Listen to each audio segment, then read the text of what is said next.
Hello everyone. Last video में हमने सारणिक के बारे में देखा था और उसकी जो एक्सरसाइज 4.1 है उसको हमने सॉल्व कर लिया था, ठीक है।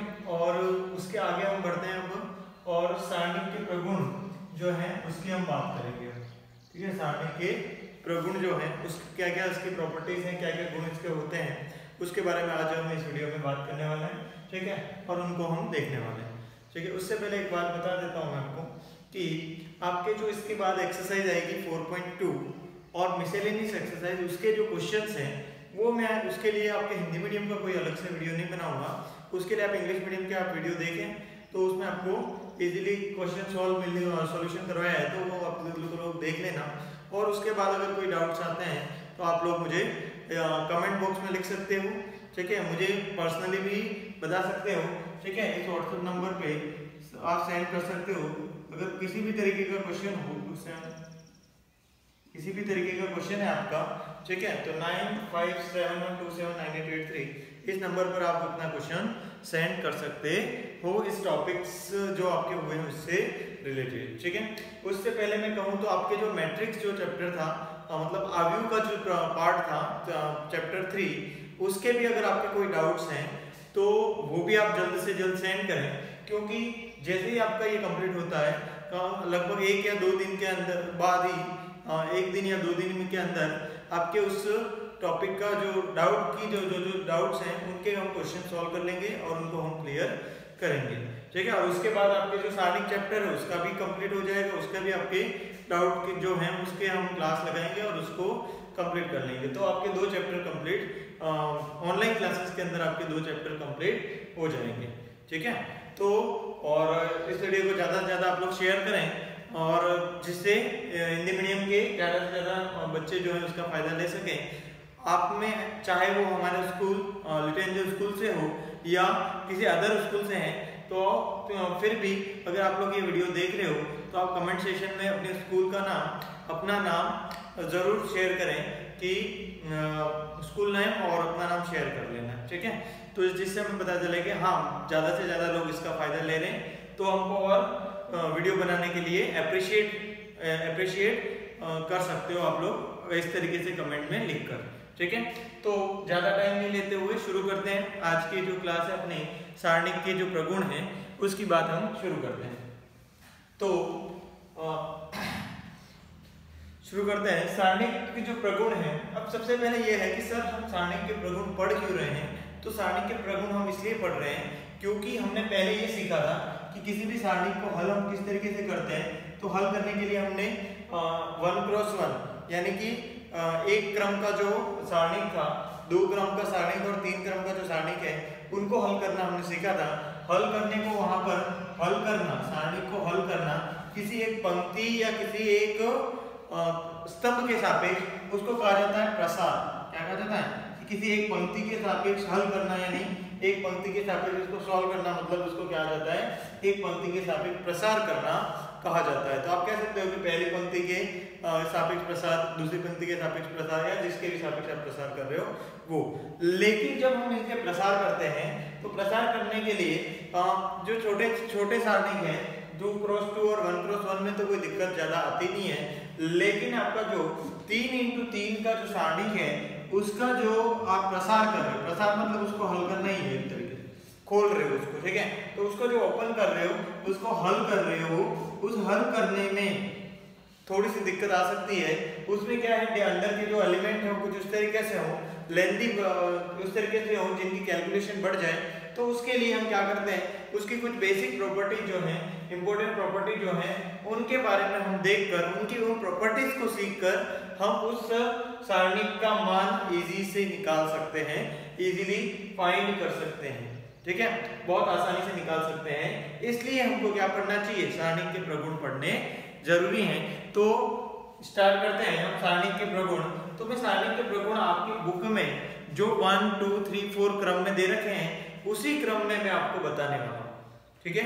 तो अगर आपके पास बुक है तो आप उसके जो नियम है वो वहां से लिख सकते हो, ठीक है। बाकी वो नियम क्या बताना चाह रहा है, क्या एक्सप्लेनेशन, वैसे मैं बोलूंगा एक बार, लेकिन फिर भी अगर आपको नोट करना है, नोट जो करना है वो नियम आपको बुक से नोट करना है। बाकी वो नियम क्या कह रहा है वो जो हम अभी देखेंगे उससे नोट करना है। तो हम स्टार्ट करते हैं। सबसे पहली जो प्रॉपर्टी है नंबर एक जो प्रॉपर्टीज है उसकी अगर हम बात करें तो अगर आपका कोई सारणी है, सारणी को मैंने कहा था डेल से लिखते हैं, इसको डेल रेट करते हैं, ठीक है। तो सारणी और उस सारणी के अंदर कुछ अवयव हैं a1 a2 a3 b1 b2 b3 c1 c2 c3। ये आपका एक सारणी है और इस सारणी के अंदर क्या है, अवयव हैं बहुत सारे, पंक्तियां हैं, स्तंभ हैं। ये कौन से क्रम का है, 3x3 क्रम का है। तो इसमें सबसे पहला नियम ये कहता है कि अगर पंक्तियों और स्तंभों को आपस में बदल दे, क्या कहता है, अगर किसी सारणी की पंक्ति और स्तंभ, इसको पंक्ति और स्तंभ, पंक्ति व स्तंभ को आपस में बदल दिया जाए, ठीक है। तो मैं बदल देता हूं, तो बदल देंगे तो क्या बनेगा, चलो नया सारणी बन जाएगा। और नया सारणी की बात करूं तो अब ये आपका हो गया a1, ठीक है, ये बन जाएगा ऐसे a1 a2 a3। देखो ये पहले b1 b2 b3 and c1 c2 c3। ध्यान से देखो, पहली पंक्ति थी वो पहला स्तंभ बन गई और पहला स्तंभ था वो पहली पंक्ति बन गई। तो अगर हम पंक्तियों और स्तंभों को आपस में बदल दें, ठीक है, सबसे पहला नियम ये कहता है कि यदि किसी सारणी की पंक्तियों और स्तंभों को परस्पर बदल दिया जाए तो सारणी का मान नहीं बदलता है, सारणी के मान पर कोई फर्क नहीं पड़ता है। यानी कि पहले मान कितना था डेल और अब मान कितना डेल डेल, दोनों बराबर ही होते हैं, दोनों क्या होते हैं, बराबर, मान में कोई फर्क नहीं पड़ता। इसका मतलब हमने ये समझा कि अगर ये ए अवयव था और उसका सारणी है तो हम ऐसे लिखेंगे ए अवयव का सारणी, और ये अंदर जो है वो क्या है, ए का परिवर्त अवयव और उसका सारणी। अरे अंदर क्या है, तो पंक्ति और स्तंभों को आपस में बदल दिया जाता है तो कौन सा अवयव हो जाता है, उसका परिवर्त अवयव। तो ये ए अवयव और ये इसका परिवर्त अवयव है। तो ए अवयव के सारणिक का मान और उसके परिवर्त अवयव के सारणिक का मान हमेशा क्या होता है, बराबर होता है। ये हमने सबसे पहला जो प्रगुण है वो हमने पढ़ लिया। अगर इसको हम एग्जांपल से समझे तो मैं 3x3 का लेकर नहीं बता रहा, मैं 2x2 का ही आपको लेकर बता देता हूँ। कि मैंने कहा कि अगर 1 2 3 और 4 ये आपका सारणी है, अब इस सारणी को क्या करूंगा मैं, तो इस सारणी में देखा मैंने कि इसको हल करूंगा 1 × 4 ऐसे ही हल होगा ना, 1 × 4 और 3 × 2। तो पहले वीडियो अगर देखे हो तो पता होगा। अच्छा 1 × 4 माइनस 3 × 2, तो 4 - 6 बराबर -2। कितना मान आया, -2। अगर मैं इसकी पंक्ति और स्तंभों को आपस में बदल दूं तो चलो बदल देता हूं। ये पहली पंक्ति थी, इसको मैं लिख देता हूं 1 2 और दूसरी पंक्ति को यहां लिख दूंगा। देखो बदल दिया ना, पहली पंक्ति पहला स्तंभ बन गया और पहला दूसरी पंक्ति दूसरा स्तंभ बन गया। अब देखो इसको हल करो तो क्या आएगा, इसको हल किया तो 1 × 4 - 2 × 3 यही आएगा ना, 1 × 4 - 2 × 3। तो आपके पास आया 4 - 6 -2। देखो दोनों के मान क्या आ गए, बराबर आ गए। इसका मतलब यदि किसी सारणी की पंक्तियां और स्तंभों को परस्पर बदल दिया जाए तो सारणी का मान नहीं बदलता है, सारणी का मान सही रहता है, सेम ही रहता है। ये आपका पहला प्रगुण था, ठीक है। तो समझ में आ गया होगा। मैंने बोला भी है, चाहो आप बुक को देखकर भी नोट कर सकते हो या मैंने बोला एज इट इज वैसा ही आप लोग नोट डाउन कर सकते हो। तो ये सबसे पहला प्रगुण था। अब हम आते हैं दूसरे प्रगुण पे। किस पे आते हैं, दूसरे प्रगुण पे। तो आप लोग इसको नोट कर सकते हो। यस, दूसरे प्रगुण पे जाते हैं।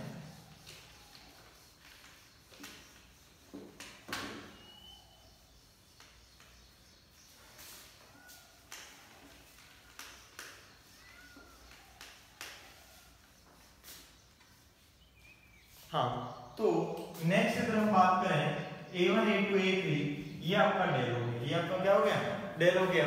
और हम दूसरे प्रगुण की बात करेंगे, ठीक है। तो दूसरा प्रगुण क्या होता है सारणी का, तो सारणी का दूसरा प्रगुण ये कहता है कि यदि किसी सारणी की किन्हीं दो पंक्तियों को, यदि किसी सारणी की किन्हीं दो पंक्तियों को या दो स्तंभों को परस्पर बदल दिया जाए, यदि किसी सारणी की, फिर से रिपीट कर रहा हूं, अगर किसी सारणी की दो पंक्तियों को, पंक्तियां कौन कौन सी हैं, तो ये पंक्तियां है ना R1 R2 R3, ठीक है। और ये क्या है, स्तंभ C1 C2 C3, ये स्तंभ। तो यदि किसी सारणी की दो पंक्तियों या फिर दो स्तंभों को परस्पर बदल दिया जाए तो सारणी का चिन्ह बदल जाता है। सारणी का क्या बदल जाता है? चिन्ह बदल जाता है। मान तो उतना ही आता है, लेकिन पहले अगर प्लस का आ रहा था तो अब माइनस का, पहले माइनस का आ रहा था तो अब प्लस का। तो देखते हैं हम क्या करें। तो मैंने कहा कि अगर मैं यहाँ पर दो मान बदल देता हूँ, R1 और R2 को आपस में बदल देता हूँ, क्या कर देता हूँ? R1 और R2 को आपस में बदल देता हूँ। तो देखो क्या कि R1 को R2 की जगह पर और R2 को R1 की जगह पर लिख देंगे तो आपका क्या बन जाएगा? तो देखो यहाँ पर A2 B2 C2 ये ऊपर आ जाएगा, ये वाला तीनों यहाँ R1 की जगह, और A1 B1 C1 ये और नीचे, और ये हो गया A3 B3 और C3। इस तरीके से बन गया।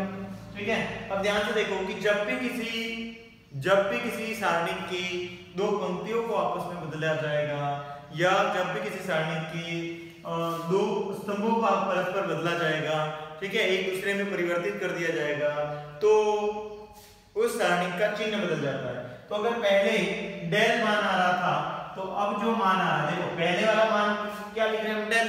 तो नया जो मान आएगा वो डेल डैश है, और वो डेल डैश किसके बराबर होगा? डेल के। लेकिन पहले जो आ रहा था उसका विपरीत चिन्ह हो जाएगा। क्या हो जाएगा? विपरीत चिन्ह। तो क्या कहा? दो पंक्तियों को बदलें, दो पंक्तियों को परस्पर बदलें या दो स्तंभों को परस्पर बदलने पर सारणी का चिन्ह परिवर्तन हो जाता है।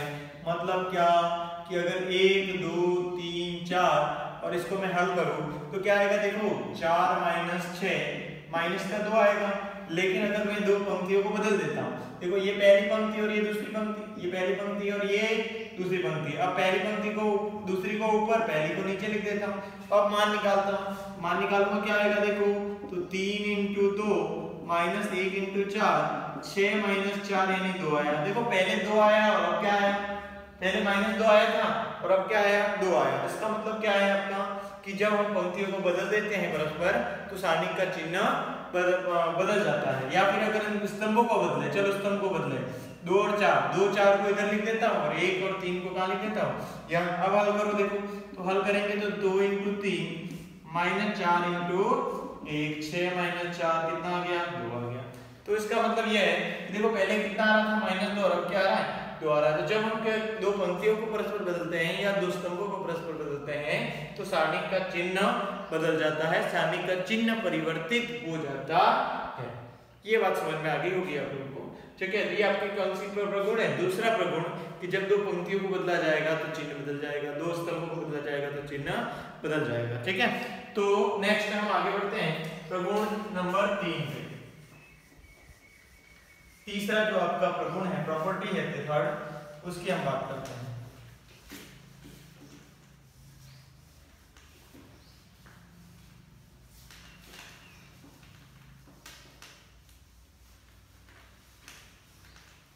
यस, तीसरा जो प्रगुण है उसकी बात करें तो ये आपका डेल है, वही आपका बना देता हूं। देखो यहाँ पर कहा A1 A2 A3 B1 B2 B3 C1 C2 C3, इस तरीके से आपका क्या बन गया? डेल। अब क्या है कि अब मुझे इस डेल में किसी k का गुणा करना है। क्या करना है? k का गुणा करना है। तो k यहाँ बाहर आ जाएगा, A1 A2 A3 B1 B2 B3 C1 C2 C3 इस तरीके से। अब अवयव में हमने ये पढ़ा था कि अगर हम किसी अवयव को k से गुणा करते हैं तो उस अवयव का प्रत्येक अवयव उस अदिश राशि यानी k से गुणा हो जाती थी। ठीक है, लेकिन सारणी में ऐसा नहीं है, अलग है। ठीक है ना, वहां अलग बात थी, यहाँ पे अलग बात है। तो क्या कहना कि वहां पर क्या होता था? अवयव का प्रत्येक अवयव k से गुणा हो जाता था। मतलब अगर ये अवयव होता तो k का इन सबसे गुणा हो जाता। लेकिन यहाँ पर ये सारणिक है।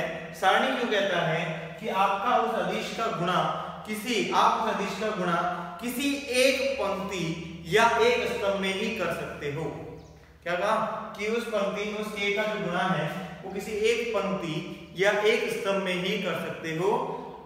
ठीक है, तो अगर मैं अब इस k का गुणा करना चाहूंगा तो k का गुणा या तो आप इस पहले पंक्ति से कर दो या दूसरी पंक्ति के अवयव से कर दो या तीसरी पंक्ति के अवयव से कर लो, या फिर पहले स्तंभ से या दूसरे स्तंभ से या तीसरे स्तंभ से आप लोग कर सकते हो।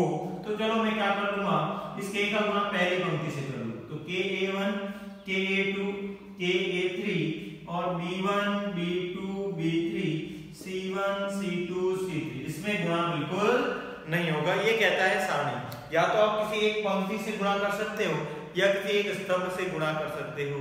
इसका अगर रिवर्स देखें तो आप किसी एक पंक्ति से कॉमन ले सकते हो या एक स्तंभ से कॉमन ले सकते हो। देखो कॉमन लेना है तो मुझे इस पंक्ति से क्या कॉमन आ रहा है, k, तो इस k को मैं बाहर ले सकता हूं। ठीक है, k का गुणा आप दूसरी पंक्ति में भी कर सकते थे, तीसरी में भी कर सकते थे, पहले स्तंभ में भी कर सकते थे, दूसरे स्तंभ तीसरे स्तंभ किसी में भी कर सकते थे। वो क्वेश्चन के अकॉर्डिंग किस तरीके से काम में लेंगे वो देखेंगे आज। ठीक है, वो जो क्वेश्चन आप क्वेश्चन सॉल्यूशन देखोगे तो पता चलेगा। तो इस तरीके से आप हम कर सकते हैं। तो बात करते हैं कि जैसे मैंने लिखा 2 और आपको इसका भी उदाहरण बताता हूँ 3 4। ठीक है, बहुत सिंपल उदाहरण लेके कि ये एक सारणिक है और इस सारणिक में मुझे किसका गुणा करना है, तो इस सारणिक में मुझे 2 का गुणा करना है। किसका गुणा करना है, 2। तो पहले मैं इसका मान निकाल लेता हूँ, तो ये हो जाएगा कितना, तो 2 इंटू इस सारणिक को हल करेंगे तो ये आएगा 4 - 6, तो 2 इंटू -2, ये आएगा ना 4 - 6, तो ये हो गया -4। क्या आ रहा है, -4। इस पूरे का जो मान है वो कितना आ रहा है, इस पूरे में 2 का गुणा करने से -4 आ रहा है। अब मैं 2 का अंदर गुणा करूंगा, तो क्या होगा, तो अगर आप सब में गुणा कर दोगे तो आंसर नहीं आएगा, सब में गुणा कर दोगे तो आंसर नहीं आएगा। किसी एक पंक्ति या एक स्तंभ में आपको गुणा कर देना है। चलो मैं पहली पंक्ति में गुणा कर देता हूँ, इस 2 का किससे गुणा कर लेता हूँ, पहली पंक्ति में। चलो 2 का गुणा 1 से किया तो 2, 2 का गुणा 2 से किया तो 4, बस पहली पंक्ति में हो गया। दूसरे शब्द को एज इट इज ही रखना है, उसको कुछ भी छेड़खानी नहीं करनी। अब इसको हल करके देखो क्या आता है, ये हो गया, देखो 2 इंटू 4 माइनस 3 इंटू 4, तो ये हो गया 8 - 12 - 4, बराबर आया कि नहीं आया, आया। इसका मतलब किसी अदिश का गुणा केवल आप एक पंक्ति में या एक स्तंभ में कर सकते हो। उसका गुणा अगर आपको अंदर करना है तो एक पंक्ति या एक स्तंभ में करोगे, सारे अवयव जो है उसमें उसका गुणा नहीं करोगे। तो यहाँ पर एक बात समझे हम कि अगर आपका ये a है, ठीक है, ये a का सारणिक है, ये क्या है, a का सारणिक है, तो ये क्या बन गया, ka सारणिक। क्या बना, ये ka सारणिक बना। अगर मैं आपको इसमें ये बात कहूं कि a जो अवयव है वो kb के बराबर है, किसके बराबर है, kb के बराबर है, तो a का जो सारणिक है वो किसके बराबर होगा, इसकी मुझे चर्चा करनी है। तो a का जो सारणिक है वो k³ b के सारणिक के बराबर, इसके बराबर होगा, k³ b के सारणिक के। क्यों, क्योंकि ये अवयव है, a और b क्या है, अवयव है। तो a अवयव है वो k इंटू b अवयव के बराबर है। तो b अवयव, चलो b अवयव में अगर मैं k का गुणा करूंगा तो b अवयव में तीनों में होगा कि नहीं होगा, अगर 3 इंटू 3 का है तो पहली पंक्ति में, दूसरी, तीसरी, 9 के 9 जो एलिमेंट है सब में होगा, तीनों पंक्तियों में होगा। तो जब मैं इसका सारणिक लूंगा तो यहाँ से k कॉमन, फिर दूसरे से भी k कॉमन और तीसरे से भी क्या आएगा, k कॉमन, तो बाहर क्या आ जाएगा, k³ आ जाएगा। तो इस तरीके से आपका k³ हो जाएगा और b सारणिक हो जाएगा। ठीक है, तो a सारणिक है। तो इस तरीके से यहाँ पर a और b के कौन से क्रम के थे, 3 क्रम का था। तो इसकी जगह अगर n क्रम का है, कौन से क्रम के हैं ये, n क्रम का, a बराबर kb, लेकिन a और b कौन से क्रम के हैं, n क्रम के हैं, n क्रम के हैं। तो a का सारणिक क्या होगा, जैसे यहाँ 3 क्रम का था तो k का गुणा किया हुआ था तो k³ हो गया बाहर। तो इस तरीके से ये n क्रम के हैं तो कितने के बाहर आएंगे, n, 3 इंटू 3 का था ना, 1 2 3 बार है। तो इस तरीके से n क्रम का है, n पंक्तियां होंगी, n के बाहर आएंगे तो k n टाइम्स k⁴n, और साथ में क्या हो जाएगा, सारणिक n का जो है वो ये बात आपकी बहुत इंपॉर्टेंट है और ये आप नोट कर सकते हो। ठीक है, तो ये आपका थर्ड प्रगुण था कि अगर इसका गुणा करना है तो किसी एक पंक्ति या एक स्तंभ में किया जाएगा। ठीक है, तो आगे बढ़ते हैं, नेक्स्ट अगला प्रगुण जो है उस पे चलते हैं।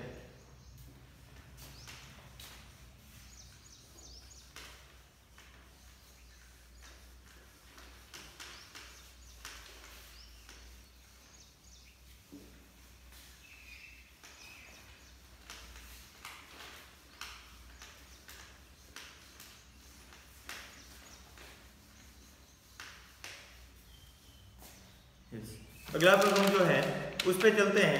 नेक्स्ट जो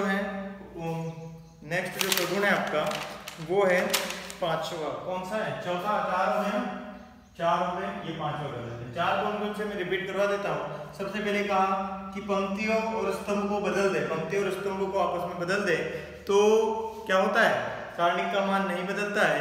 दूसरा जो था कि अगर दो पंक्तियों को आपस में बदल दें, दूसरा जो था कि दो पंक्तियों को आपस में बदल दें तो क्या होता है? पंक्तियों या दो स्तंभों को आपस में परस्पर बदल दिया जाए तो सारणी का चिन्ह परिवर्तित हो जाता है। तीसरा कि के का गुणा करना है तो आप किसी एक पंक्ति या एक स्तंभ में करोगे। कितने हो गए? 3 हो गए। चौथा, पांचवा नहीं, कौन सा है? चौथा देखेंगे। चौथा देख लेते हैं। चौथा क्या है? चौथा ये कहता है कि अगर किसी सारणिक में दो पंक्तियां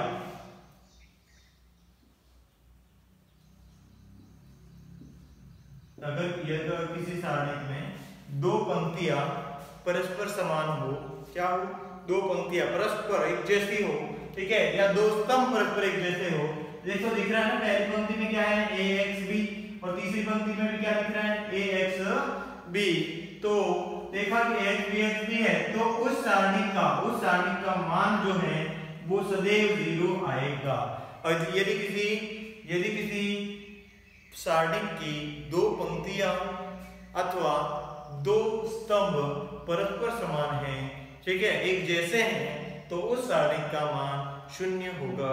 तो ये क्वेश्चन कैसे काम आएगा कि जैसे मैं बहुत ही भयंकर सारणी आपको दे दूं 21, 22, 23, 24, 25, 26, फिर 27, यहां ले लेता हूं, 24, 25, 26। अब देखो इस सारणी को हल करोगे तो अगर आप प्रसार करोगे, इसको जो अपन ने पहले हल कर रहे थे उससे करोगे तो काफी बड़ा हो जाएगा, लेंथी हो जाएगा, बहुत सारी कैलकुलेशन आ जाएगी।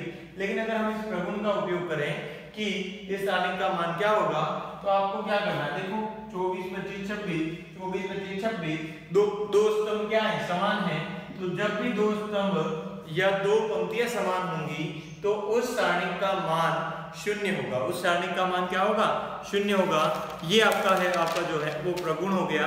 कौन सा प्रगुण हो गया? ये प्रगुण नंबर 4 हो गया। कौन सा हो गया? चौथा हो गया। फिर आते हैं हम नेक्स्ट पांचवे पे। किस पर आते हैं? पांचवा ये कहता है कि अगर किसी सारणिक में ध्यान से सुनना, पांचवा प्रगुण जो है वो ध्यान से देखो कि यदि किसी सारणिक में किसी एक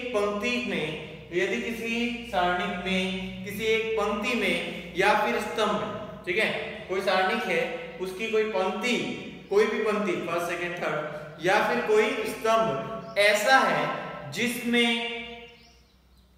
दो पद है, जिसके अंदर क्या दे रखे हैं आप लोगों को? दो पद दे रखे हैं। कैसे दे रखे हैं?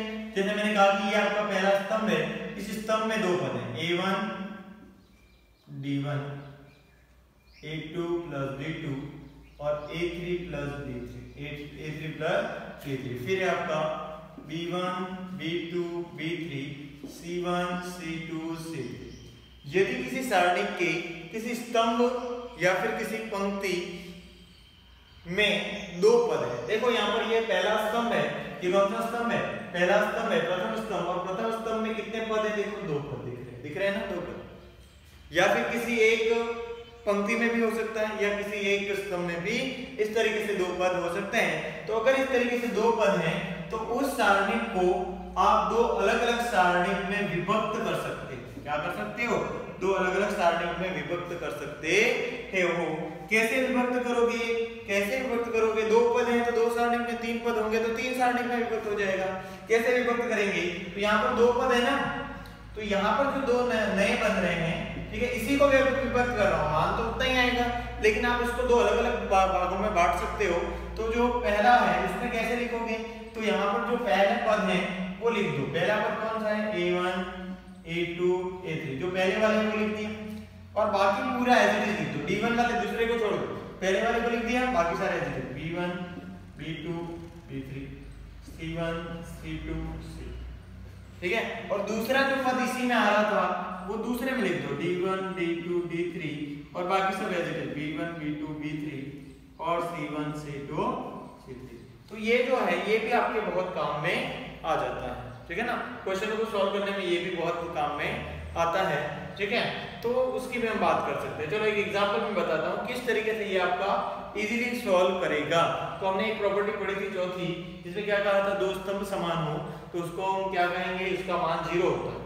तो मैंने एक सारणी का मान हल करने के लिए बोला आप लोगों को, और मैंने कहा कि x + a, y + b, z + c, और यहाँ है a b c, और यहाँ है x y और z, इसका मान निकालो। इसका क्या निकालो, मान निकालो। तो अगर इसका आपको मान निकालने बोला तो अगर आप प्रसार करोगे तो काफी बड़ा हो जाएगा, लेंथी हो जाएगा, परेशान हो जाओगे।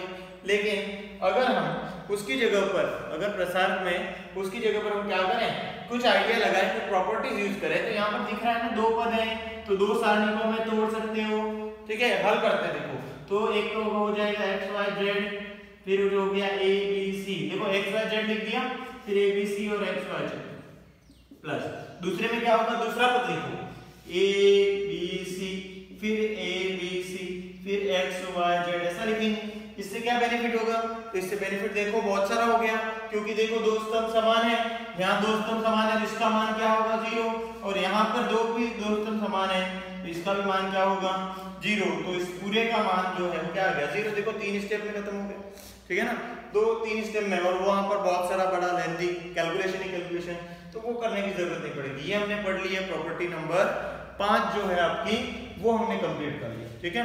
तो नेक्स्ट आगे बढ़ते हैं, नेक्स्ट प्रॉपर्टी की ओर जाते हैं।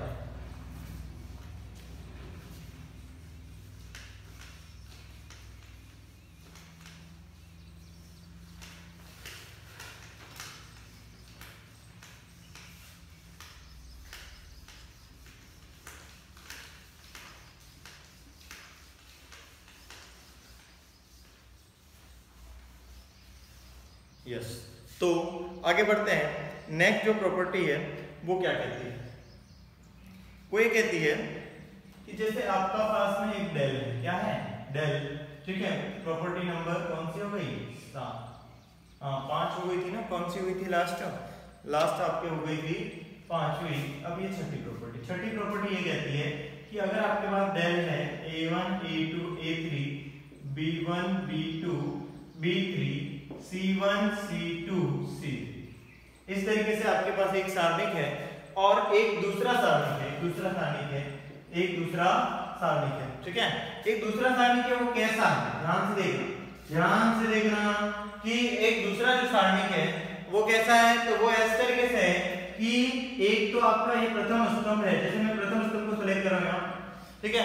प्रथम स्तंभ के अवयवों के साथ तीसरे स्तंभ के जो अवयव हैं उसमें किसी का गुणा करके जोड़ा गया है। देखो a1 + kc1, कैसे पद है, a1 + kc1, a2 + kc2, a3 + kc3, इस tariके से पद है, ठीक है ना। देखो a1 + kc1, a2 + kc2, a3 + kc3, ठीक है। और बाकी सब एज इट इज है, a1 b1 b2 b3 c1 c2 c3, इस तरीके से, ठीक है। तो जब इस तरीके से हम जो करते हैं कि एक जैसे ये क्या किया हमने, C1 पहली पंक्ति पहला स्तंभ है, उसमें पहले स्तंभ वाले अवयव में तीसरे स्तंभ वाले अवयव में k का गुणा करके जोड़ा गया है।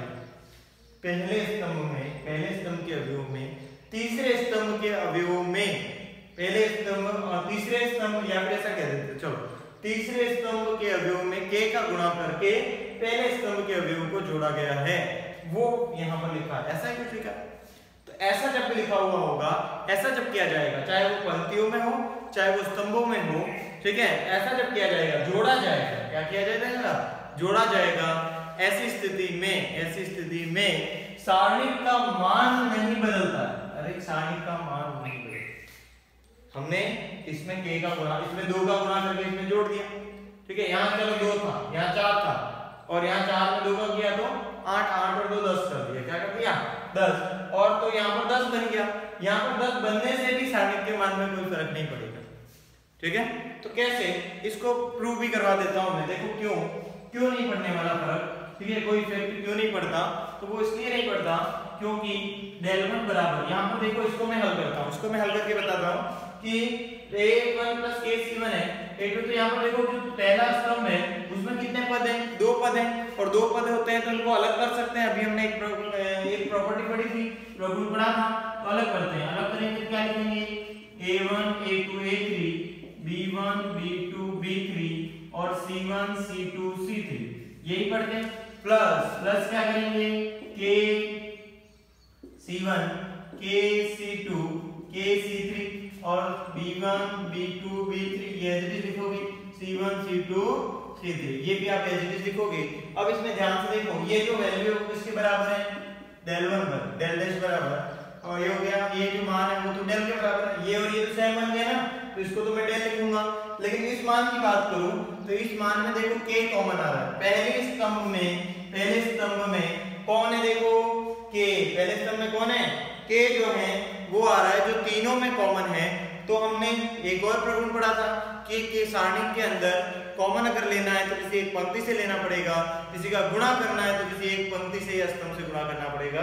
तो यहाँ k का गुणा किया हुआ है, यानी पहला k कॉमन, तो बचा हुआ सारणी में वो हो जाएगा c1 c2 c3 और b1 b2 b3 and c1 c2 c3। फिर हमने से देखा कि एक और प्रॉपर्टी हमने पढ़ी है कि जब किसी सारणी की 2 पंक्तियां या 2 स्तंभ समान हो जाए, एक जैसे हो जाए, तो उस सारणी का मान 0 होता है।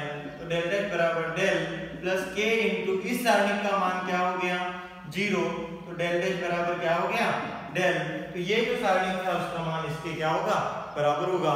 क्या चीज बताना चाह रहा है कि इस स्तंभ में इसमें किसी का गुणा करके ऐड किया गया तो सारणी का मान नहीं बदलता, ठीक है। तो ये वाली बात है, तो आगे इसको और अच्छे से देखेंगे अपन। ये हो गई अपनी प्रॉपर्टी नंबर 6। तो नेक्स्ट आगे बढ़ते हैं, प्रॉपर्टी नंबर 7। प्रॉपर्टी नंबर 7 पे जाते हैं।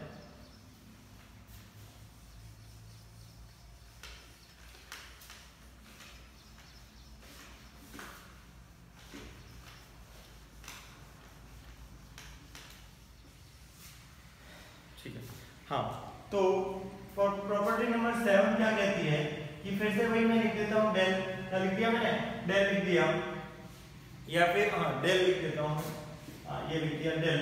क्या लिख रहा हूँ, a11 a12 a13 a21 a22 a23 a31 a32 और a33, इस तरीके से आपका एक del जो भी है सारणी है आपका 3 into 3 का, वो आपका इस तरीके से, ठीक है। अब मैंने क्या कहा कि ये जो प्रॉपर्टी नंबर 7 है बहुत अच्छी प्रॉपर्टी है, और ये यूं कहती है, ध्यान से सुनना, कि एक बात हमने पहले पढ़ी थी कि इसका जो प्रसार करते हैं वो प्रसार कुछ इस तरीके से होता है, a11 के साथ f11 लिखते हैं, फिर a12 के साथ पहली पंक्ति दी है ना, तो पहली पंक्ति के क्या लिखते हैं, उस पहली पंक्ति के जैसे a11 है तो उसके साथ उसका क्या लिखा जाता है, सखंड, फिर दूसरे अवयव के साथ उसका सखंड, और फिर तीसरे अवयव के साथ उसका सखंड अगर लिख के जोड़ा जाता है, ठीक है।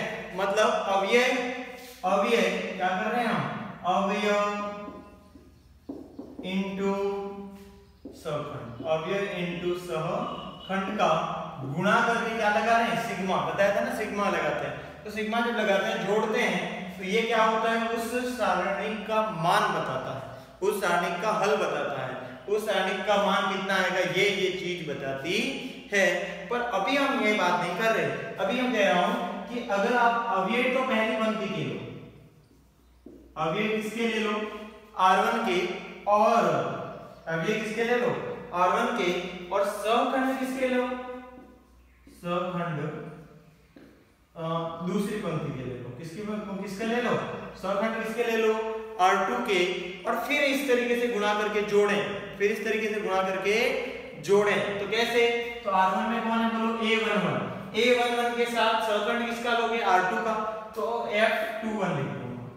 फिर A12 के साथ में सहखंड कौन सा ले लिया, 2 और फिर मैंने A13 के साथ में सहखंड कौन सा ले लिया, 2 3, ठीक है ना।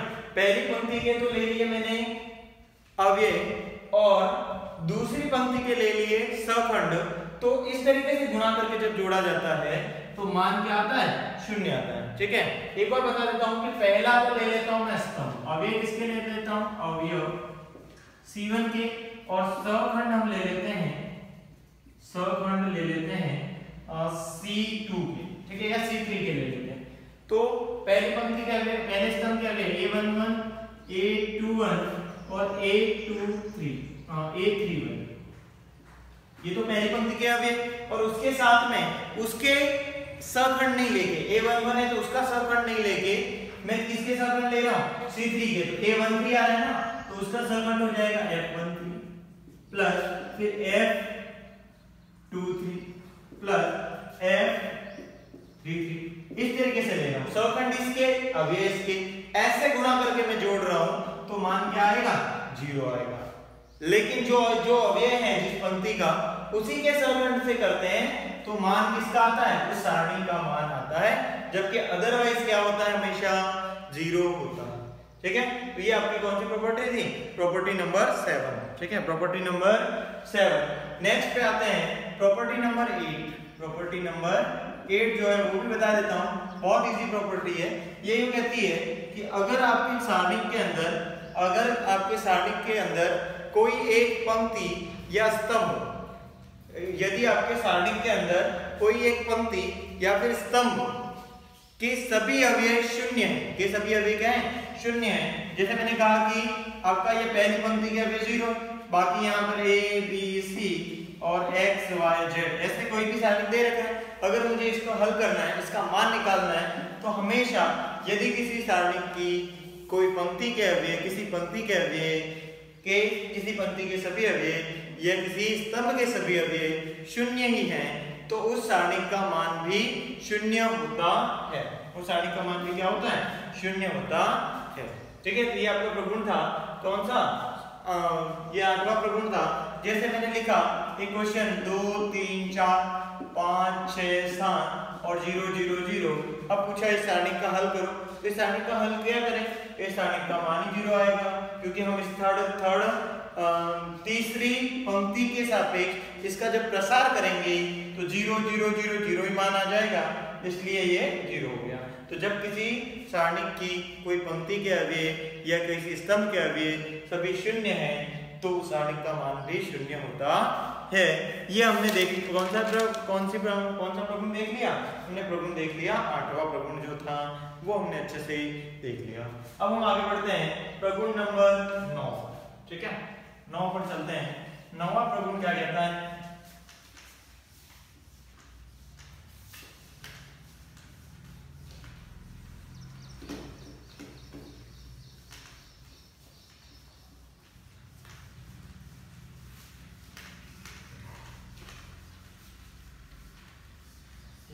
नौवां प्रगुण ये कहता है कि अगर आपके पास जो अवयव दे रखा है, ठीक है, अगर आपके पास जो अवयव दे रखा है, ठीक है, वो क्या है, जो आपका 3x3 का अवयव है, जिसका जो जैसे ए अवयव मैंने दे दिया, ठीक है, ए अवयव मैंने आप लोगों को दे दिया जो कि 3x3 का है, और वो अवयव क्या है, ऊपरी त्रिभुजाकार, आपके ऊपरी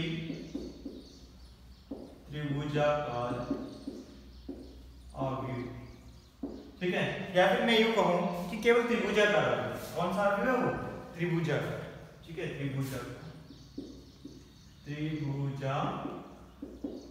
ठीक है। अगर आपका जो वर्ग अवयव है वो कौन सा अवयव है, त्रिभुजाकार अवयव है, त्रिभुजाकार अवयव की बात करी थी, तो उसमें क्या होता है, मुख्य विकर्ण के जो है A1 A2 A3 B1 B2 B3 और C1 C2 C3 इस तरीके से है।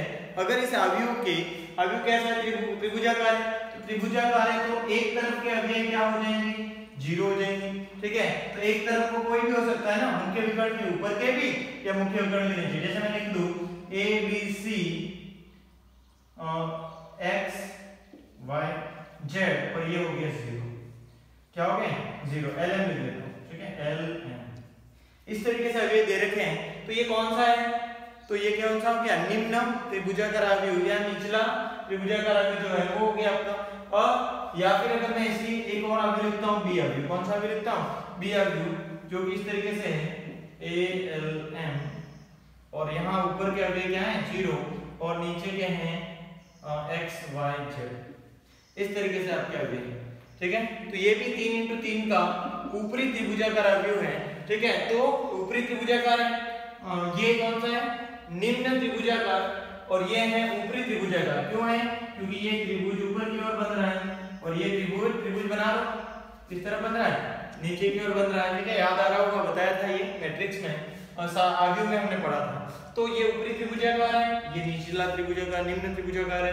तो मैं ये कह रहा हूं कि अगर आपको इस तरीके के अवयव का डिटरमिनेंट चाहिए, सारणिक चाहिए, क्या चाहिए, इसका सारणिक निकालना है। क्या निकालना है, सारणिक निकालना है, जो कि त्रिभुजाकार अवयव है और y पर, ठीक है। जब इसका या इसका आपको सारणिक निकालना है तो एक तरफ के मुख्य विकर्ण के, यदि एक तरफ के सभी अवयव शून्य हो, मुख्य विकर्ण के एक तरफ यानी कि इसके नीचे की ओर या फिर ऊपर की ओर के सभी अवयव शून्य हो, तो उस सारणिक का मान मुख्य विकर्ण के अवयवों का गुणा होता है। उस सारणिक का मान मुख्य विकर्ण के अवयवों का गुणा होता है, मतलब ALM। इस सारणिक को जब आप हल करोगे तो आपके पास ALM के बराबर मान आएगा, और इसका B का जो सारणिक है उसका मान भी ALM के ही बराबर आएगा, मुख्य विकर्ण के अवयवों के गुणे के बराबर होगा। जैसे मैंने एक सारणिक लिख दिया 1 2 3 0 0 0 5 6 7। अब देखो इसमें ध्यान से देखो तो ये मुख्य विकर्ण है, ये मुख्य विकर्ण है, और इस मुख्य विकर्ण के ऊपर क्या अवयव 0 है, तो इस सारणिक का मान 1 इंटू 2 इंटू 3 यानी कि 6 हो जाएगा, ठीक है। तो इस तरीके से भी ये भी प्रगुण हम काम में ले सकते हैं। तो ये था आपका कौन सा प्रगुण था, ये था आपका 9वां। इसमें इससे एक और बात समझ में आई कि जब हम किसी भी तत्समक अवयव का सारणिक ज्ञात करते हैं, तो जैसे मैंने 2 इंटू 2 का जो तत्समक अवयव है उसका सारणिक ज्ञात करते हैं, तो इसमें ये रही मुख्य विकर्ण, और मुख्य विकर्ण के दोनों तरफ, एक तरफ का अवयव क्या है, शून्य, तो इसका मान किसके बराबर होगा, 1 इंटू 1, ठीक है। फिर 3 इंटू 3 का ले लेते हैं, 3 इंटू 3 का, यही था ना तत्समक अवयव। अब इसमें देखो ये रही मुख्य विकर्ण, और इस मुख्य विकर्ण के ऊपर के अवयव 0 है, तो इसका हल 1 इंटू 1 इंटू 1 यानी कि 1 के बराबर होगा। तो हमको एक बात समझ में आई कि किसी भी तत्समक अवयव, चाहे वो 2 इंटू 2 का हो, 3 इंटू 3 का हो, 1 इंटू 1 या 4 इंटू 4 का हो, तत्समक अवयव का सारणिक, किसी तत्समक अवयव का सारणिक मतलब IN किसी भी क्रम का तत्समक अवयव है। IN का मतलब क्या है, किसी भी n क्रम का तत्समक अवयव, तो किसी भी क्रम का तत्समक अवयव है उसके सारणिक का मान 1 के बराबर होता है। किसके बराबर होता है, हमेशा 1 के बराबर होता है। इसीलिए इसको यूनिट इकाई अवयव भी कहा जाता है, ठीक है, और तत्समक अवयव भी कहा जाता है। तो चलो ठीक है, आगे बढ़ते हैं नेक्स्ट प्रगुण पर। प्रगुण कौन सा, 10वां। कौन से पे जा रहे हैं अब हम, 10वें प्रगुण की ओर प्रस्थान करेंगे। तो जाते हैं 10वें प्रगुण।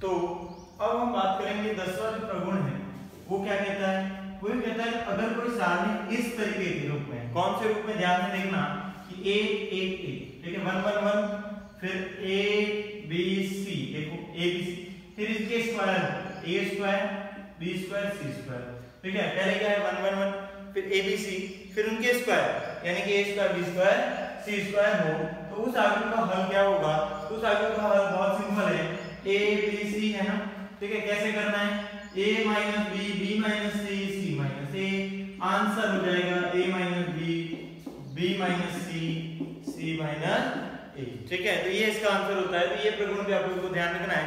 वैसे ये प्रूव भी कर सकते हैं, जैसे 1 1 है तो यहाँ 0 बना के, और कैसे करते हैं वो अगर आप क्वेश्चन जब सोल्व करोगे तो आपको पता चल जाएगा कि इसको कैसे 0 बनाकर और हल करते हैं, ठीक है।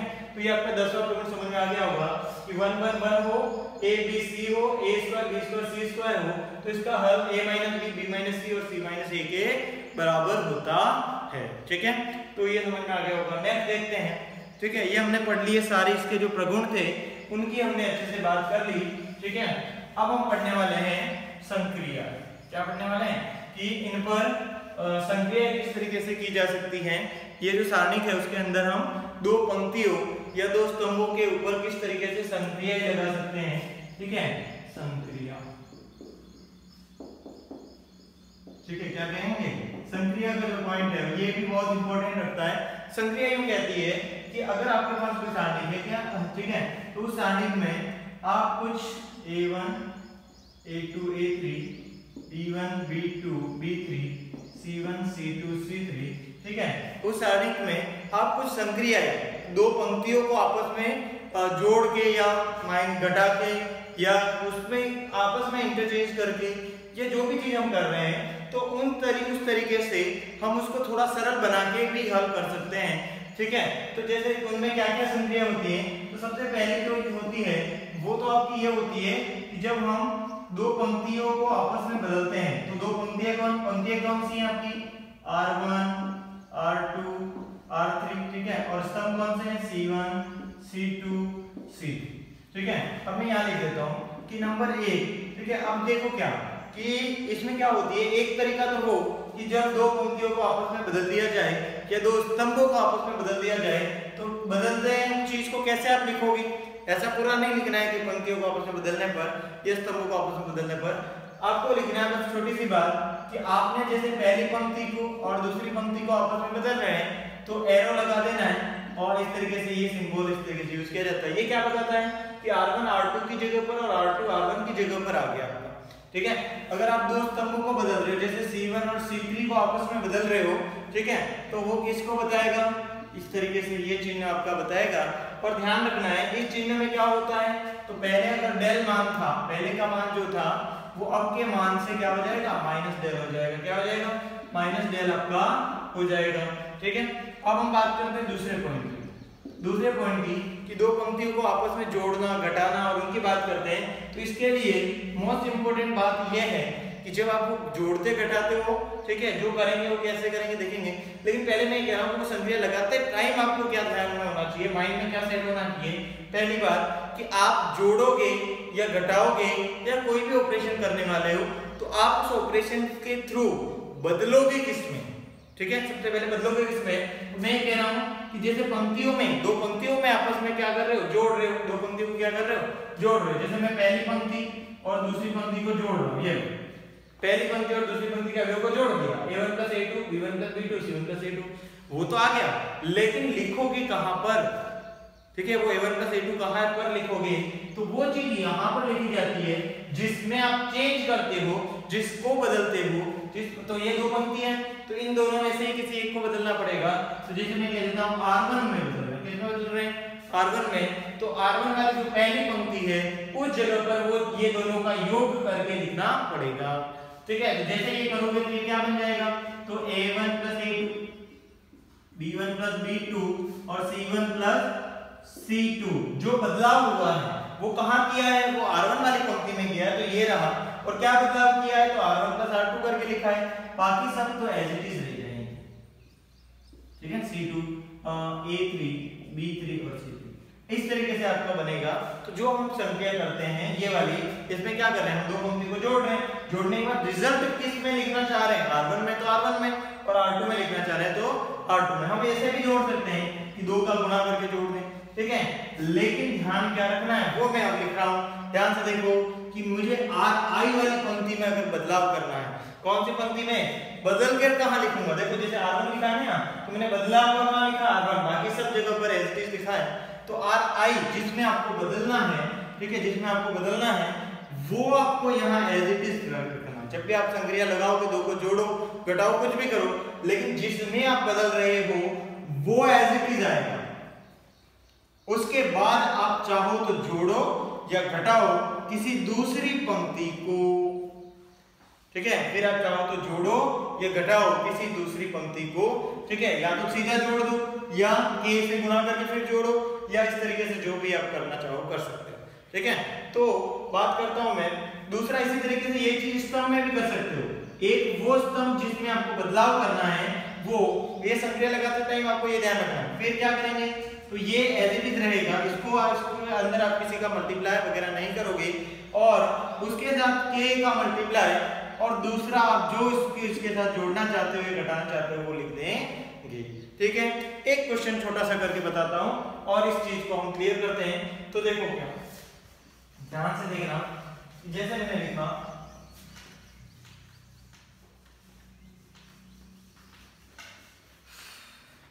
यस मैंने लिख दिया एक साल में 1 2 3, ठीक है, 4 5 6 7 8 9, 1 2 3 4 5 6 7 8 9, ठीक है, 4 3 3 3। अब देखो क्या, ये सारणी के इसको मुझे क्या करना, हल करना किसी एक पंक्ति के सापेक्ष या किसी एक स्तंभ के सापेक्ष भी इसको हल कर सकते हो, लेकिन हम इसका उपयोग करने वाले हैं। तो मैंने कहा कि काम करता हूं मैं कुछ बदलाव कर लेता हूं जिससे ये आसानी से हल हो जाए। जैसे मैं क्या कह रहा हूं कि मैं C1 देखो अब यहाँ पर जैसे मैं बदलाव करना चाह रहा हूं तो क्या करूं, तो इन दोनों को सेपरेट कर गुणा घटा दूं, ठीक है, या फिर यहाँ इन दोनों जगह पर मैं 0 बना दूं, या फिर देखो क्या करूं कि इसमें इनका गैप देखो 4 - 1 3, 5 - 2 3 और 3, यहाँ तीनों जगह पर 3 3 3 और इन दोनों का गैप देखो 7 और 4 - 4 3 3 और 3, यहाँ पे भी गैप कितने का है, 3 का। इसका मतलब हम क्या करेंगे, तो मैं जैसे C2 में बदलाव करूं, C2 में क्या बदल रहा हूं, C2 - C1, ध्यान से देखो C2 में बदल रहा हूं, C1 ऐसा नहीं कर सकता मैं C1 में बदलूं और C2 - C1 करूंगा, क्योंकि C1 का गुणांक एक ही होना चाहिए। C1 का जो गुणांक है ये जो है Ci वाला जो जिसमें बदल रहे हो उसका गुणांक एक ही रखना है। तो देखो यहाँ तो -1 हो गया, तो ये वाला जो ऑपरेशन किया वो गलत है, हम C2 में बदलेंगे, किसमें बदलना पड़ेगा, C2 में, और C2 - C1 करेंगे, C2 - C1 करके लिखेंगे। उसी तरीके से दूसरी C3 में बदलाव करेंगे और C3 माइनस क्या करेंगे, C2 करेंगे। देखो C3 यहाँ है, C3 यहाँ, इसका गुणांक -2 हो गया, कोई दिक्कत नहीं, लेकिन C3 जिसमें बदल रहे हो उसका गुणांक 1 ही होना चाहिए। तो C3 का गुणांक क्या है, 1, यहाँ C2 का गुणांक क्या है, 1, क्योंकि बदल किस में रहे, C2 में, बदल किस में रहे, C3 में। तो जो नया सारणी का आएगा वो कैसा आएगा, देखो तो बदला किसमें है, हमने 2 लगाए हैं, C2 में भी बदला है, C3 में भी बदला है, लेकिन C1 में कोई चेंज नहीं है, तो उसको लिख देता हूँ 1 2 3, क्या लिख दिया 1 2 3। अब बदला कहाँ है, C2 वाले अभी बदल गए, कैसे बदले, C2 - C1 से, C2 - C1 से ये C2 ये C2 ये C1 माइनस करो, 4 - 1 3, 5 - 2 3, 6 - 3 3, फिर C3 भी बदल गया, कैसे बदला, C3 - C2 से, तो C3 - C2 से 7 - 4 3, 8 - 5 3, 9 - 6 3। तो इस तरीके जैसे मैंने संक्रिया लगाई, थोड़ा सा माइंड लगाया, क्या फायदा हुआ, देखो दो स्तंभ क्या हो गए समान, 2 स्तंभ समान हो गए, तो सारणी का मान क्या होता है, 0 होता है, ये हमने पढ़ रखा है, ठीक है। तो इस तरीके से हम इस प्रोसेस में क्या ध्यान रखते हैं, जिसमें बदलते हैं उसका गुणांक 1 होना चाहिए, जिसमें बदलते हैं उसका गुणांक 1 होना चाहिए, ठीक है। बाकी उसके साथ में किसी दूसरी पंक्ति को आप कर सकते हो, ठीक है। तो ये आपका हो गया कौन सा, संक्रिया क्या होती है उसके बारे में हमने बात कर ली। यहाँ पर ध्यान रखें I j के बराबर नहीं होगा, I j के बराबर नहीं होगा, ठीक है, दोनों अलग अलग होंगे, 2 अलग अलग पंक्तियों को आप जोड़ोगे, ठीक है, एक ही पंक्ति को एक ही पंक्ति में नहीं जोड़ोगे, R1 + R1 ऐसा नहीं करोगे, ठीक है। तो नेक्स्ट आगे बढ़ते हैं, संक्रियाओं के बाद सारणिकों की गुणे की बात करते हैं, ठीक है, सारणिकों के गुणे की हम बात करते हैं।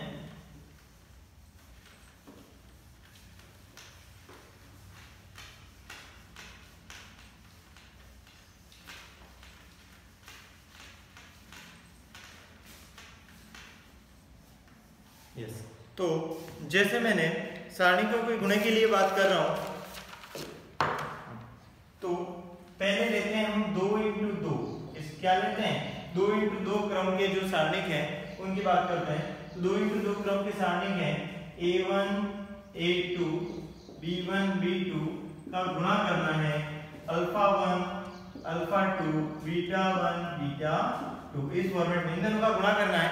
तो पहला तरीका तो वो कौन सा, जो हमने आगे में पढ़ा था कि हम क्या करेंगे, रो मल्टीप्लाई कॉलम, ठीक है, या फिर ये कहूंगी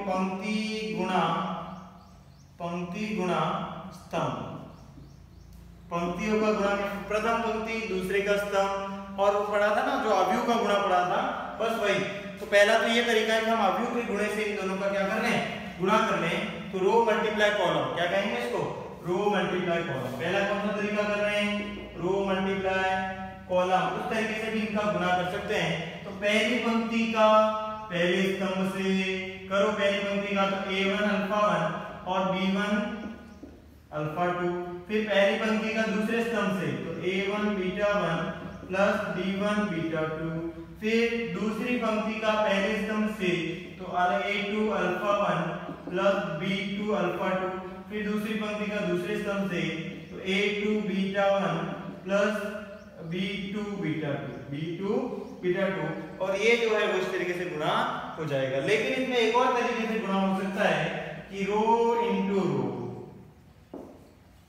ठीक है, क्यों हो सकता है, उसका रीजन बस इतना है कि क्योंकि सारणिक में पंक्ति और स्तंभ को आपस में बदलने पर सारणिक का मान परिवर्तित नहीं होता है, इसलिए हम पंक्तियों का पंक्तियों से भी गुणा कर सकते हैं। ठीक है, तो बात करते हैं a1। अब देखो क्या करें, तो पंक्ति इंटू पंक्ति करेंगे तो पहली पंक्ति का पहली पंक्ति से, तो पहली पंक्ति का पहली पंक्ति से करेंगे तो a1 अल्फा 1 और प्लस b1 बीटा 1। देखो पहली पंक्ति का पहली पंक्ति से a1 का अल्फा 1 से और b1 का बीटा 1, पहली पंक्ति होगी। फिर पहले से पहली पंक्ति और पहली का दूसरी पंक्ति से, ये यहां लिखेंगे तो ये हो गया a1 अल्फा 2 पहली पंक्ति यहां से दूसरी पंक्ति, तो ये हो गया a1 अल्फा 2 और b1 बीटा 2। फिर नेक्स्ट आते हैं a2 अल्फा, फिर क्या है यहां से पहली पंक्ति, तो ये हो जाएगा अल्फा 1 प्लस b2 बीटा 1। फिर next a2 alpha 2 plus b2 beta 2। इस तरीके से ये और ये दोनों मान भी समान ही आने वाले हैं। तो सारणी के अंदर दोनों तरीके से गुणा किया जाता है, पंक्तियों का पंक्ति से भी होता है और पंक्ति का स्तंभ वाला जो गुणा पड़ा था वो भी कर सकते हैं। तो 3 इंटू 3 में भी ऐसा ही है। तो 3 इंटू 3 में क्या है कि हम पंक्ति का पंक्ति से और पंक्ति का स्तंभ से दोनों तरीके से गुणा कर सकते हैं 3 इंटू 3 सारणी के अंदर। ठीक है, अब एक और लास्ट और इम्पोर्टेंट पॉइंट जो है वो देखते हैं। 3 इंटू 3 का कर लेना चाहिए, बताने की जरूरत नहीं। अब देखो क्या कि जो पॉइंट है कि अगर हमने ये पढ़ा था कि दो अवयव का गुणा तभी संभव है, दो अवयव का गुणा के लिए हमने कुछ शर्त देखी थी कि उनका ऑर्डर क्या है, उनके बीच में देखा था कि पहले अवयव के, ठीक है। लेकिन यहाँ पर जो है कि दो ऐसे अवयव जैसे 2 इंटू 2, इस अवयव का 3 इंटू 3 वाले अवयव से गुणा नहीं होता है। ठीक है, वहां पर अवयव में तो गुणा नहीं होता है, लेकिन यहाँ पर ऐसा गुणा संभव है। यहाँ पर ऐसे दो अवयवों का गुणा कर सकते हो। कैसे, तो जैसे a1 a2 b1 b2, यहाँ पर लिख देता हूँ x1 x2 x3 y1 y2 y3 z1 z2 z3। ठीक है, कि आप 2 इंटू 2 वाले अवयव का सारणी का 3 इंटू 3 वाले सारणी से गुणा कर सकते हो, ये सबके लिए संभव है। ठीक है, तो कैसे कर सकते हैं ये गुणा, तो ये गुणा जो करते हैं उसके अंदर आपको क्या है, तो देखो इन दोनों का गुणा तो आप कैसे करोगे, यहाँ तो पंक्तियां 2 है, पंक्ति से करना चाहो तो नहीं कर सकते। देखो यहाँ 2 पंक्तियां, यहाँ 3 पंक्तियां, तो उसके लिए क्या करते हैं कि गुणा होता है, लेकिन कैसे होता है, तो इसको भी इसके जैसा बना देते हैं। इसका मान इसके बराबर है ना, तो हम ऐसा सारणी बनाते हैं कि कौन सा 3 इंटू 3 का हो और मान उसका यही है। तो इसके लिए क्या कर देते हैं 1 0 0 0 0 और यहाँ पर हो जाएगा a1 a2 b1 b2। अब ध्यान से देखो x1 x2 x3 y1 y2 y3 और z1 z2 z3। ठीक है, तो यहाँ पर देखो कि ये सारणी और ये सारणी दोनों के मान समान ही एक जैसे ही। ठीक है, तो हम इस तरीके से 1 0 0 0 0 लिखेंगे। जब इसको हल करेंगे, इसका प्रसार करेंगे प्रथम पंक्ति के सापेक्ष, तो पहला 1 और ये वाला सारणी आ जाएगा वापस, और बाकी सारे क्या हो जाएंगे 0 हो जाएंगे। तो ये इससे ये बन जाएगा वापस, और इससे अगर ये बन जाएगा तो ये दोनों बराबर ही, और ये दोनों अगर बराबर हैं तो फिर इन दोनों का गुणा अब कर सकते हैं ना। तो अब क्या करें, पहली पंक्ति पहला स्तंभ, पहली पंक्ति दूसरा स्तंभ, पहली पंक्ति तीसरा स्तंभ, दूसरी पंक्ति पहला स्तंभ, दूसरी पंक्ति दूसरा स्तंभ, दूसरी पंक्ति, इस तरीके से हम कर सकते हैं। या पहली पंक्ति, यहाँ से पहली पंक्ति, यहाँ पहली पंक्ति, यहाँ पहली पंक्ति, यहाँ दूसरी पंक्ति, यहाँ पहली पंक्ति, यहाँ तीसरी पंक्ति। तो पंक्ति इंटू पंक्ति भी कर सकते हैं और पंक्ति इंटू स्तंभ भी किया जा सकता है। किसके अंदर, सारणिक के अंदर। और इस तरीके से 2 इंटू 2 क्रम का जो सारणिक है आपका, उसका 3 इंटू 3 क्रम के सारणिक से भी गुणा किया जा सकता है। तो ये हमने पूरी जो इसकी बातें थी वो अच्छे से ध्यान से जान ली है, ठीक है। और अगर इसके उदाहरण देखो तो आप लोग इसको ये वाला उदाहरण आप हल कर लेना कि मैं यहाँ 1 2 3 4 लिखूं और इंटू यहाँ 1 -1 2 3 2 5 1 2 3 ये लिख देता हूँ। अब इन दोनों का आपको क्या करोगे, इन दोनों को प्रूव कर लेना। ये वाला कैसे प्रूव करोगे, एक तो यहाँ पर 1 0 0 और ये लिखकर फिर उसका मान निकालेंगे, और दूसरा ये कि इसको आप डायरेक्टली हल करोगे। कैसे करोगे, इसका मान क्या आया, इसका मान क्या आया, दोनों का गुणा करो, जो मान आया वो इस तरीके से सारणिक में बदल के, इस तरीके से सारणिक में बदल के जो मान आएगा और इन दोनों का गुणा करके फिर जो मान आएगा उसके क्या होगा, बराबरी होगा, ठीक है। वैसे कहीं इतना ज्यादा कहीं ये यूज होता नहीं है, तो इतना लोड लेने की जरूरत नहीं है वैसे, ठीक है। पर पता होना चाहिए कि हाँ इनका हम गुणा इस तरीके से कर सकते हैं। वैसे क्वेश्चन में कहीं इसका यूज अभी तक तो आपकी बुक में नहीं दे रखा है, ठीक है। तो आज हमने इस वीडियो के अंदर क्या क्या पढ़ लिया, तो आज हमने इस वीडियो के अंदर पूरे सारणी के प्रगुण पढ़ लिए, संक्रियाएं पढ़ी, ठीक है। और लास्ट में हमने पढ़ा कि दो सारणिकों का गुणा जो है वो 2 तरीके से पंक्ति इंटू स्तंभ और स्तंभ पंक्ति इंटू पंक्ति के रूप में होता है, ये हमने पढ़ लिया है। इसके बाद जो है वो आपकी एक्सरसाइज जो प्रश्नमाला 2 4.2 है और जो विविध प्रश्नमाला है वो दोनों के वीडियो ऑलरेडी इंग्लिश मीडियम की क्लास में मैंने डाले हैं, तो उनको आप लोग देखें, ठीक है। और वहां से आप उस पूरे को कंप्लीट कर लें। तो ये आपका इस चैप्टर का लास्ट वीडियो है और जल्द से क्योंकि बाकी दोनों वीडियो 2-3 वीडियो जो हैं वो इंग्लिश मीडियम की क्लास से आप लोगों को देखने हैं, ठीक है। और एक और बात, जल्द से जल्द आप लोग इसको कंप्लीट करें। जल्द से जल्द आप मैट्रिक्स के जो डाउट्स हैं वो मुझे भेजें, सावियों के जो भी आपके डाउट्स हैं, जो भी प्रॉब्लम्स आ रही है वो मुझे भेजें, ताकि मैं डाउट क्लास आपकी लगा सकूं। ज़्यादा अगर डाउट आते हैं तो हम उसकी डाउट क्लास बनाएं, डाउट क्लास का जो वीडियो है वो बनाएंगे, ठीक है। तो आज के लिए इतना ही, थैंक यू वेरी मच।